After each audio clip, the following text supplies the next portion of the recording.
Salut tout le monde. We were staying in Paris to get away from your parents and I thought, wow, if I could take this in a shot right now. J'espère que vous allez bien, moi ça va très bien. Aujourd'hui je vous retrouve dans cette nouvelle vidéo pour faire une wishlist. Donc je pense que tout le monde sait à peu près c'est quoi une wishlist. En gros, pour ceux qui savent pas, c'est une liste de souhaits et dedans on y met ce qu'on aimerait avoir. Dans ma wishlist il y aura principalement de la mode, il y aura de la beauté, mais il y aura que 2 produits de beauté parce que la beauté c'est pas trop ce qui m'intéresse en ce moment. J'espère que la vidéo va vous plaire et j'espère aussi que je suis pas trop blanche parce que j'ai mis un peu plus de luminosité que d'habitude. Et je vous laisse avec la suite de la vidéo. Donc là je viens de me décaler, comme ça je pourrais vous mettre les photos ici et vous serez pas gêné par ma tête ou quoi. Je vais tout de suite commencer par la beauté étant donné qu'il y a que 2 produits. J'hésite entre l'un ou l'autre, je pense que j'en aurai un d'entre eux mais j'aurai pas les deux. Du coup la première palette c'est la Naked Heat, c'est celle que j'avais vue en premier. J'avais vu une meuf qui avait fait un maquillage avec et je me disais mais waouh, genre le maquillage est trop beau, les fards sont trop beaux. Je la trouve vraiment très belle, les fards c'est plutôt des couleurs chaudes, chose que je n'ai pas trop dans mes palettes actuelles. J'ai plus des fards froids et bah ça manque vraiment les fards chauds, du coup c'est pour ça vraiment que je voudrais une nouvelle palette. Et j'hésite avec la palette Desert Desk de chez Huda Beauty. Celle-ci elle est un peu plus chère, elle s'élève à peu près à 65 € il me semble, tandis que la Naked Heat elle coûte à peu près 50 €. Voilà, après dans la palette de Huda il y a plus de fards mais il n'y a pas de pinceau, tandis que dans la palette Naked Heat il y a des pinceaux mais il y a moins de fards. Du coup j'hésite vraiment et n'hésitez pas vous à me dire dans les commentaires laquelle que vous préférez. Ensuite je vais passer dans la catégorie mode. Donc tout d'abord j'aimerais bien avoir une ceinture type off-white. Je sais pas si vous voyez c'est quoi, mais de toute façon je vous mettrai des photos. Et j'en avais vu une qui ressemblait pas mal sur le site Junkie Hard. Il y avait des ceintures vraiment pas mal et il me semble que j'avais vu en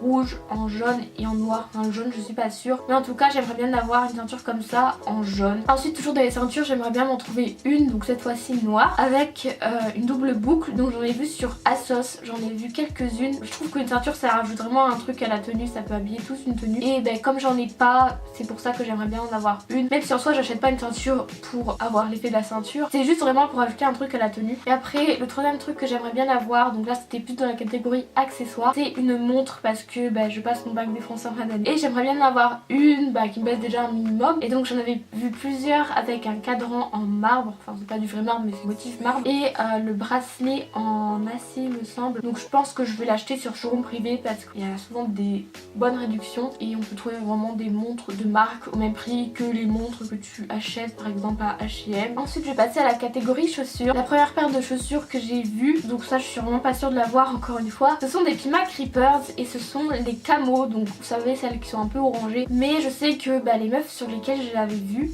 enfin du moins que elles avaient la peau noire et ça leur allait vraiment très bien. Je les trouve vraiment très belles mais elles sont hyper dures à trouver et je sais pas si avec ma peau blanche ça ferait bien, mais en tout cas sur les peaux foncées ça fait vraiment trop beau. Ensuite la deuxième paire de chaussures que j'ai vue ce sont des Puma Art, donc je sais pas exactement c'est quoi la référence parce que j'avais déjà cherché mais j'ai pas trouvé. Et donc ce sont des Puma rouges avec le lacet où il y a marqué Puma. Ça c'est pareil, j'aimerais bien les trouver mais encore une fois elles sont un peu difficiles à trouver je trouve, donc j'hésite à les acheter d'occasion. Ensuite troisième paire de chaussures que j'ai vue, il s'agit de Nike Air Spiridon. Donc au début je trouvais vraiment pas exceptionnel, je me disais bon ok c'est une belle paire mais rien de ouf. Et puis je suis tombée sur un coloris qui a fait chavirer mon cœur. Donc en gros le coloris, je sais pas trop comment le décrire, ça fait un peu rose, marron et je les trouve vraiment hyper belle. Et donc la dernière paire de chaussures que j'ai vue, il s'agit des Asics Gel Mais. Le modèle est vraiment pas mal et il est assez sympa et assez original, surtout la semelle elle est un peu spéciale et moi j'aime bien tout ce qui a un peu un côté original. Ensuite j'aimerais bien avoir c'est des t-shirts boyfriend et sur ça j'étais tombée sur une marque qui faisait plein de t-shirts boyfriend et il s'agit de la marque Adolescent Clothing. Ils ont vraiment des beaux t-shirts, genre là celui que j'ai sous les yeux c'est le t-shirt Great Personality qui est jaune et qui est pas mal. Après genre le jaune c'est pas un truc que tu portes hyper facilement. Ensuite sur ça j'avais vu des t-shirts de Tommy Jeans. Bon par contre ils coûtent aux alentours de 50 €, donc franchement c'est hyper cher pour un t-shirt, qu'on soit d'accord. Et je trouvais que ça faisait un peu un style vintage mais j'hésite parce que je me dis est-ce que je vais vraiment le porter, est-ce que ça vaut le coup de mettre 50 € pour un t-shirt. Mais en tout cas je trouve que c'est quand même un joli t-shirt même s'il reste assez simple. Ensuite au niveau des bas, alors là j'ai vu sur